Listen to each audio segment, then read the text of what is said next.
we're recording No. this? Oh, okay. I came here very willingly as definitely non-vegan, non-vegetarian, non-any of those. I'm a very happy meat eater. See no reason to change. I'm not a vegan, I'm not a vegetarian, but I've definitely dabbled in both. I really grew up eating no red meat, but I do eat chicken and fish. I'm not vegan, and I just prefer the taste of almond milk to regular milk. We want ease, we want convenience, we want what tastes good. We're Americans. We want what's easy. Let's say, okay, I'm gonna give it a shot to try and go vegan. What can you imagine being the most difficult thing for you in that process? To create a meal like for a family of 4 every day that's completely vegan, it can become like just too much to have to get those ingredients. Because you always want to incorporate that protein. So getting the protein in there, I find to be difficult. Then you have to start getting creative, right? Like, okay, so I'm gonna use chickpeas, and then then I gotta get the food processor out, and then I have to mash them up, and then I gotta think of different seeds. Like, I don't know, it just gets too. I don't want to think. I don't want to do that. It's you know what I mean. Like, I don't want to come home. I don't want to look for like a recipe and then get a whole thing started. You know what I mean? Yeah. It just has to be easy. In between clients, I need a quick thing. I reach for a hard-boiled egg. Hummus can do the same exact thing, and I love hummus. I just have to plug in other options. Do you know what the number one thing that holds people back from actually trying to go vegan or going vegan is? Afraid of what other people are gonna think of them? You know how much shit I took from my buddies when I stopped eating meat? I'm strong enough to not care what they said, but a lot of people, like, they don't want to feel like the spotlight's on them, being like, oh, you're different, ugh. The older you get, you're not answering to anyone anymore. You know, you're either gonna do it for yourself and for your conscience and your health, or you're not gonna do it. I think it's mostly mental.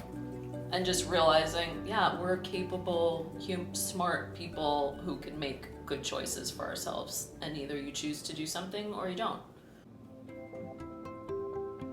Trying to get healthy food into our bodies, right?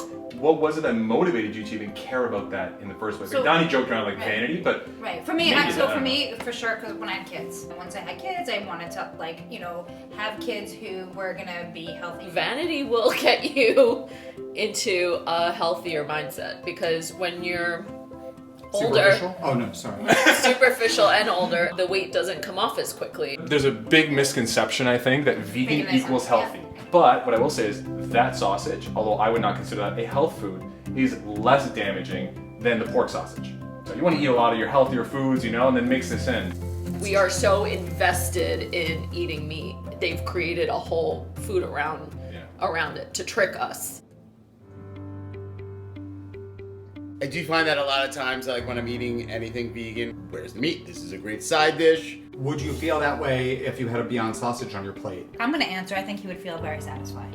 I thought you were going to say the opposite. Let me answer for you. I think I would be satisfied. I would be because it's filling. It is. What did we have for dinner last night? Probably this. I No. don't know. What was for dinner last night? What did we have? Probably Tofu and this. black beans. We did have tofu. really? Black beans, and it was Wow. delicious. How'd you prepare the tofu? With? Other things. It definitely smells like a real burger. It does smell like a real meat burger. That's the Oh first my thing God. people notice when I guess they, like, when they eat the food, like the smell of it. If you didn't tell me that this was fake cheese, I wouldn't have known. Is it possible it's real cheese just made out of another kind of milk instead of cow's milk?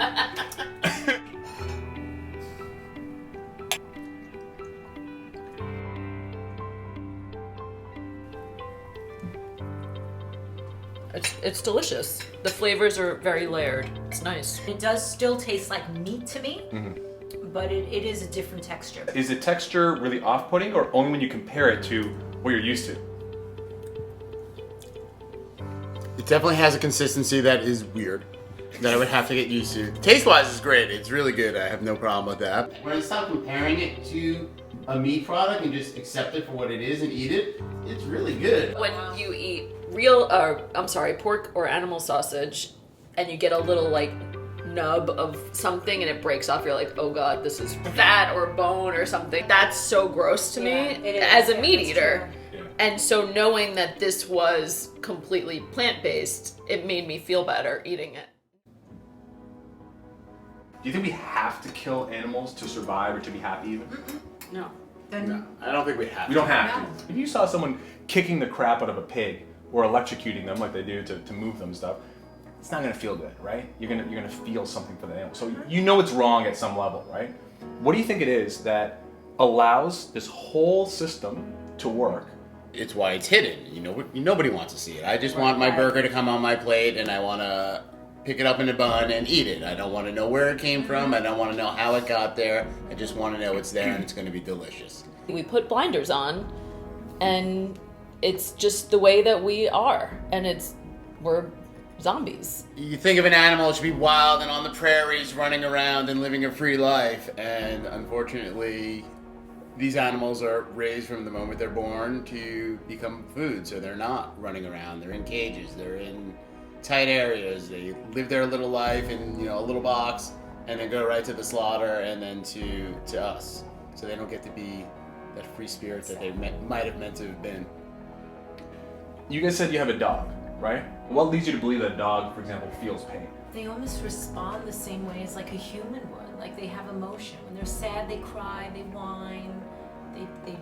They're expressive. Would you guys agree with that?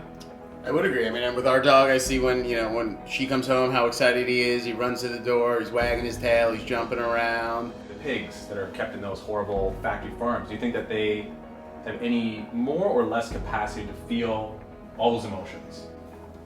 Same, I would think. Everyone's like, who cares about the dumb pig? Or who cares about the chicken? The chicken doesn't have feelings. They don't treat all animals the same. But let's just suppose you're walking down the street, maybe it's a stray dog, maybe it's just a dog on the street.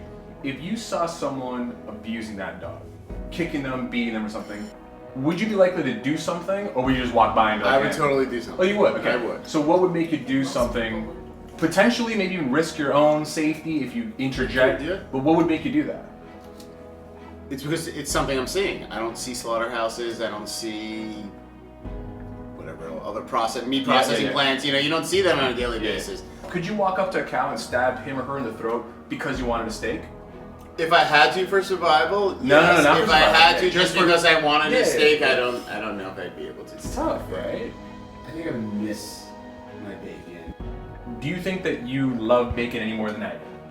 No, I loved it. Like, I get it. That taste pleasure that you get from bacon, right? When you think consciously about what that pig had to go through, Sure. what's more important for you? Like that taste pleasure from that specific food, where you could replace it with something else that would be pleasurable as well? Over here is that bacon choice, and over here is like this pig's entire existence, their life, their suffering. Like for you, what's more important? There are things that I do already. I think it's just I'm not like 100% there. Because, when you're vegan, you gotta go full blown. Be vegan. I'm glad that you're saying this because a lot of people think kind of like you, and it holds them back. Just try and veganize as much as you possibly can, and guess what? When you start doing that, you start realizing that you're saying, "Oh, that's so easy." I'll be a little tough on you. It's like, what the hell is holding you back from doing eating healthier, still eating good foods and not hurting animals? Like, what is actually holding you back? To me, although I do love animals and all that, I never got to the point of what's happening to them as it never hit me enough. It never affected me enough. I know somebody who's a vet, and on his lunch break, he will eat pork ribs. And people are like, how is that possible that you can save an animal's life, but you eat animals? Well, what's the difference between a cow, a pig, and a chicken and a dog? Or even a human? Like, we all suffer the same way. So it's like, well, if I can stop their suffering by buying this burger, done. Do you have to love some random stranger walking down the street to not stab them in the throat? I don't love lobsters. I don't feel any affection for a lobster, to be honest with you. But I know that it's not right to stick them in a pot and boil them alive when I can eat something else that I really like. We have this disconnect. It's like, I'm against that, yet I'm paying people to do it all the time. Talking about veganism with you helped me become more mindful, and for the past few weeks I've stopped cooking chicken at home and I veer more towards vegetarian meals, especially when I make them at home. I also am more conscious about what I buy in the supermarket in general. I have to say that we're definitely not, or at least I'm not ready to go vegan at this point. But we did, since we met with Donnie and Alex and the whole crew, buy a couple things like field roast sausage and some vegetarian dumplings that were quite delicious. So we are mixing it into our daily diet, but definitely not 100% ready to go vegan yet.